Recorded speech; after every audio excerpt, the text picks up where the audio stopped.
جو کہ سنت سے ثابت ہے۔ اس کے علاوہ تو آپ بسم اللہ الرحمن الرحیم جتنی دفعہ مرضی پڑھتے رہیں، لیکن جو سنت کے مطابق ہم نے وضو کرنا ہے وہ ایسے کرنا ہے کہ صرف بسم اللہ پڑھیں۔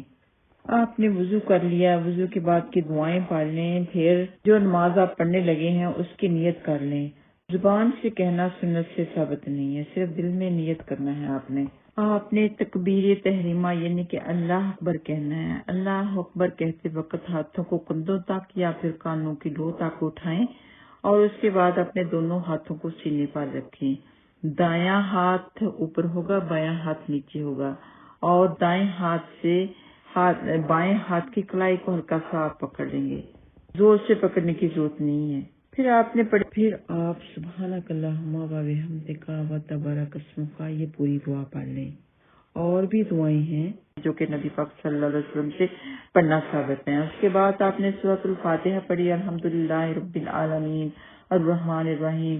اس کے بعد آپ نے کوئی اور سورت پڑھ لی، چاہے تو ایک سورت بعد میں پڑھ لیں اور دو سورتیں پڑھنا بھی نبی پاک صلی اللہ علیہ وسلم سے ثابت ہیں، صحیح بخاری میں موجود ہیں۔ پھر آپ اس کے بعد اللہ اکبر کہہ کے رفع یدین کریں اور رکوع میں چلے جائیں۔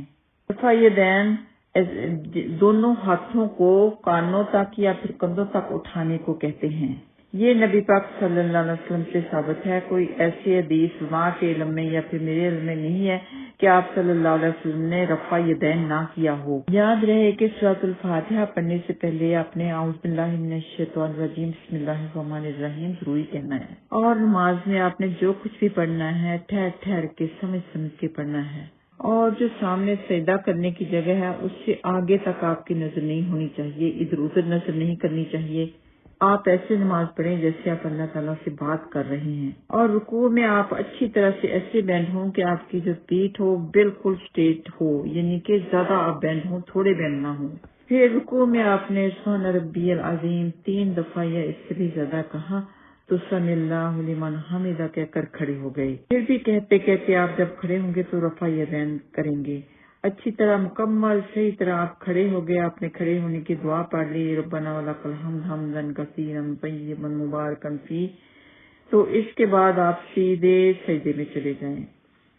سجدے میں جانے کی دعا پڑھیں تو سجدے میں جاتے وقت آپ کے 7 اعضاء کا سجدہ ہونا چاہیے، جیسے کہ نبی پاک صلی اللہ علیہ وسلم نے فرمایا، صحیح بخاری کی حدیث ہے کہ مجھے حکم دیا گیا کہ میں 7 اعضاء کا سجدہ کروں، تو 7 اعضاء آپ کے سجدہ کرتے ہونے چاہیے۔ 7 پارٹس آف باڈی، دونوں پاؤں کو ایسے کھڑے رکھیں کہ اس کی انگلیاں خانہ کعبہ کی طرف ہوں۔ آپ کے چہرے کا تو سجدہ ہو ہی گیا، اب دونوں پاؤں کا سجدہ ہوا، چہرے کا سجدہ ہوا، چہرے کا ناک آپ نے ناک اور ماتھا زمین پر لگا لینا ہے، تو 3 اعضاء کے سجدے تو ہو گئے۔ اب گھٹنوں کا سجدہ ہو گیا، جس کو انگلش میں نی کہا جاتا ہے، 2 گھٹنوں کا سجدہ ہو گیا یعنی کہ 2 نیز کا۔ اس کے بعد 2 ہاتھوں کا سجدہ ہو گیا، اور سجدہ کرتے وقت آپ نے پیٹھ اونچی رکھنی ہے، کونیاں زمین پہ نہیں لگانی، کونیوں کو تھوڑا پھیلا کے تھوڑا وائڈ کر کے رکھنا ہے، لیکن زمین کے ساتھ ان کو نہیں لگانا۔ ہاتھوں کو نہ تو آپ بہت زیادہ پھیلا کے رکھیں اور نہ ہی بہت زیادہ اکڑا کے رکھیں، بس اس کے مطابق ڈھیلے ڈھالے سے رکھیں۔ مین مقصد میرا یہ ویڈیو ریکارڈ کرنے کا بچوں یہی ہے کہ بہت سے لوگ یہ غلطی کر جاتے ہیں کہ سجدہ کرتے وقت 7 اعضاء کا سجدہ نہیں کرتے، تو سجدے سے جب آپ اٹھے 3 دفعہ اس سے زیادہ دفعہ آپ نے سبحان ربی الاعلیٰ کہا، اٹھ کے بیٹھ گئے، تو پھر آپ نے دایاں پاؤں کھڑا رکھنا ہے، یعنی اس کی انگلیاں خانہ کعبہ کی طرف ہوں، یعنی کہ رائٹ فٹ آپ نے کھڑا رکھنا ہے، اور جو لیفٹ فٹ ہے اس کو بچھا دینا ہے، اور لیفٹ فٹ کے اوپر آپ نے اپنی پیٹھ رکھ لینی ہے، اور اس میں آپ اس کو جلسہ استراحت کہتے ہیں۔ تو اس میں آپ نے کیا کرنا ہے کہ رب اغفر لی 2 دفعہ پڑھیں، پھر اگر آپ کو یہ دعا آتی ہے کہ اللہم اغفر لی ورحمنی واجبرنی ورفعنی واہدنی وعافنی وارزقنی، یہ پڑھ لیں، نہیں آتی تو کوئی بات نہیں، بعد میں یاد کر لینا۔ تو اس کے بعد پھر آپ سجدے میں جائیں، وہی پڑھیں جو پہلے سجدے میں پڑھا تھا۔ اس کے بعد آپ نے اسٹریٹ کھڑے نہیں ہونا، تھوڑی دیر کے لیے کچھ سیکنڈ کے لیے بیٹھنا ہے، ایسے بیٹھنا ہے جیسے آپ جلسہ استراحت میں بیٹھے تھے، یعنی کہ 2 سجدوں کے مڈل میں بیٹھے تھے. تو کچھ سیکنڈ بیٹھ کے پھر آپ نے کھڑے ہو جانا ہے. ویسے ہی سب کچھ پڑھنا ہے جو پہلی رکعت میں آپ نے پڑھا. تو رکوع جاتے وقت پھر رفع یدین کرنا ہے، رکوع میں چلے جانا ہے، پھر 2 سجدے کرنے ہیں. تو اس کے بعد آپ نے التحیات للہ والصلوات والطیبات پڑھنی ہے. اور یہ پڑھتے وقت اسی وقت ہی آپ نے باقی انگلیوں کو اکٹھے کر لینا ہے جو کہ آپ کے دائیں ہاتھ کی انگلیاں ہیں. رائٹ ہینڈ کی فنگرز کو آپ نے اکٹھے کر لینا ہے، اور جو ایک انگلی ہے تشہد کی انگلی سے کہتے ہیں اس کو صرف کھڑے رکھنا ہے. تو اس کو پڑھتے پڑھتے کبھی کبھار بیچ میں سے جیسے دعا آئے تو آپ نے اس کو تھوڑی سی حرکت دینی ہے، سامنے تھوڑا سا اٹھا کے نا ایسے حرکت دے کے پھر نیچے رکھ لینا ہے، لیکن اس کو آپ نے اکٹھی نہیں کرنا. سلام پھیرتے تک اس کو ایسے ہی آپ نے رکھنا ہے.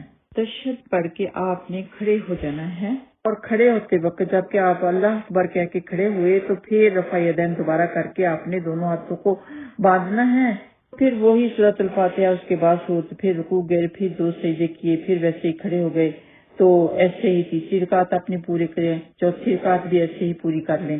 اور جب آپ نے چوتھی رکعت کی تشہد کے لیے بیٹھنا ہے، آپ نے سیدھا پاؤں کھڑا رکھنا ہے، اور جو یعنی کہ رائٹ فٹ کھڑا رکھنا ہے، اس کی انگلیاں خانہ کعبہ کی طرف ہوں، اور جو بایاں فٹ ہے اس کو تھوڑا سا ٹیڑھا کر کے کوشش آپ نے کرنی ہے کہ بائیں پاؤں کو یعنی کہ لیفٹ فٹ کو دائیں پنڈلی کے یعنی کہ رائٹ پنڈلی جو ہے آپ کی جو ٹانگ کے نیچے سے نکال کر کھولے بیٹھنے کی کوشش کریں.